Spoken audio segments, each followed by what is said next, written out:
وحبيبنا وشفيعنا وقرة أعيننا ونور قلوبنا ومولانا محمد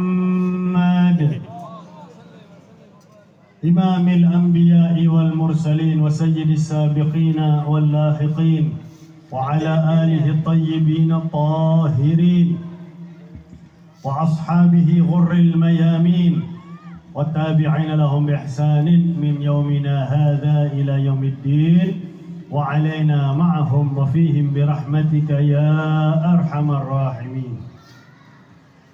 Yang saya hormati para habaib, para syarifah, wabil khusus Pamanda Al-Habib Ahmad bin Taha Al-Habsyi selaku pemimpin pondok pesantren dikanyai oleh Akhi Fillah Al-Habib Abdul Rahman Al-Idrus selaku pemimpin pondok pesantren Al-Khairat di Bantuga, juga Pamanda Al-Habib Muhammad bin Taha Al-Habsyi selaku perwakilan dari panitia pada malam hari ini.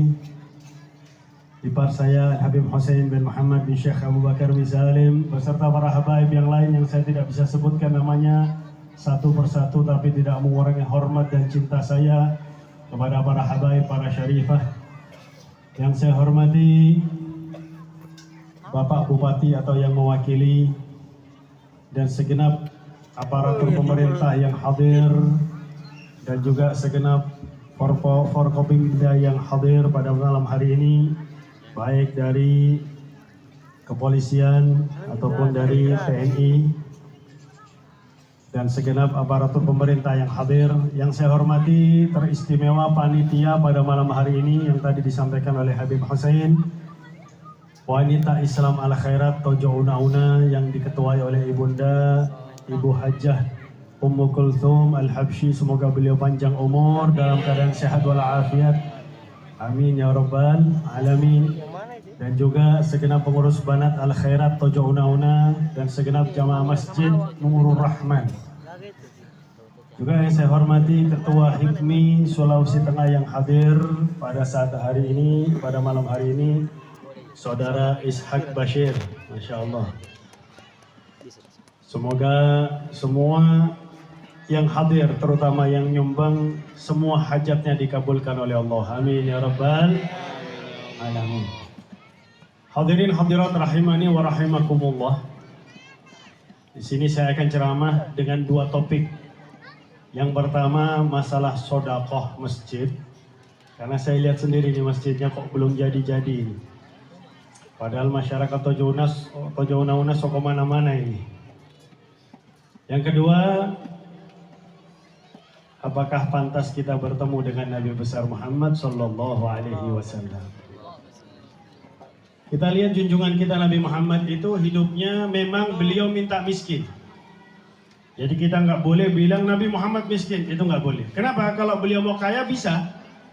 Karena beliau pernah ditawarkan semua gunung di Mekah jadi emas untuk beliau. Semua gunung di Mekah, padahal Mekah itu gunungnya batu. Saya pernah diundang ke Freeport, 2 kali saya diundang ke Freeport.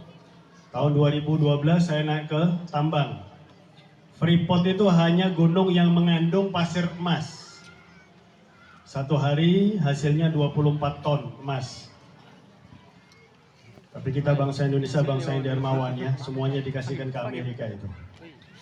Nah, itu dieksplorasi dari zaman Pak Karno sampai sekarang belum habis. Padahal hanya gunung yang mengandung pasir emas. Juga tidak lupa saya hormati mantan Bupati Tojo Una-Una yang 2 kali menjabat, kawan saya Bapak Haji Damsik, Masya Allah.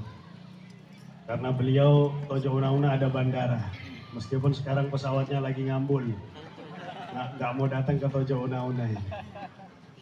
Sudah ada, Masya Allah. Khusus air, Alhamdulillah. Nah, kalau semua gunung di Mekah jadi emas untuk Nabi, pasti insya Allah kami para keturunannya masih dapat bagian ini sekarang. Karena gunung batu. Tapi apa jawaban Nabi Muhammad? Biarlah aku begini, aku lapar, aku sabar, aku kenyang, aku syukur kepada Allah Subhanahu wa Ta'ala. Beliau yang hidupnya penuh kekurangan, sehari, 2 hari, 3 hari berturut-turut kadang-kadang nggak makan beliau. Nggak kemasukan sedikit pun makanan di perut Nabi Muhammad. Tapi kalau ada rezeki, bagaimana sifat beliau? Kana ajwadu min rihin mursalah. Beliau itu lebih dermawan daripada angin yang bertiup. Kalau ada rezeki, kata Sayyidatuna Aisyah, yang dinikmati oleh beliau dan keluarga mungkin hanya 0,1% atau hanya 1% saja. Sisanya disodakohkan di jalan Allah Subhanahu wa Ta'ala. Saya hormati juga Habib Hasan Al-Jufri, orang tua dari Dondo ini, Masya Allah. Nah, beliau menjadi dermawan seperti itu untuk mencontohkan kepada kita sebagai umatnya. Kalau kita punya harta, jangan sampai harta itu membuat kita celaka di akhirat. Kita jadikan harta ini membuat kita bahagia di akhirat. Di alam kubur saja, orang baru meninggal dunia, kalau kita baca Al-Quran, orang itu baru masuk alam kubur, dia bilang, Rabbi, laula akhartani ila ajalin qarib, fa'asaddaqa wa akum minas salihin. Ya Allah, seandainya engkau tunda kematianku meskipun hanya sebentar, sudah mati, minta hidup lagi. Apa yang akan dilakukan kalau dia hidup lagi? Fa'asaddaqa, saya akan bersedekah. Wa akum minas salihin, dan saya akan menjadi orang yang saleh. Kenapa? Para ahli tafsir mengatakan orang ini ketika hidup pernah sedekah. Maka ketika meninggal dunia, pertama kali pahala yang diperlihatkan oleh Allah kepadanya adalah pahala sedekah. Melihat pahala sedekah yang sudah luar biasa, orang ini ingin hidup lagi. Padahal sudah meninggal dunia, nggak bakal hidup lagi. Nggak ada yang namanya zombie, itu nggak ada.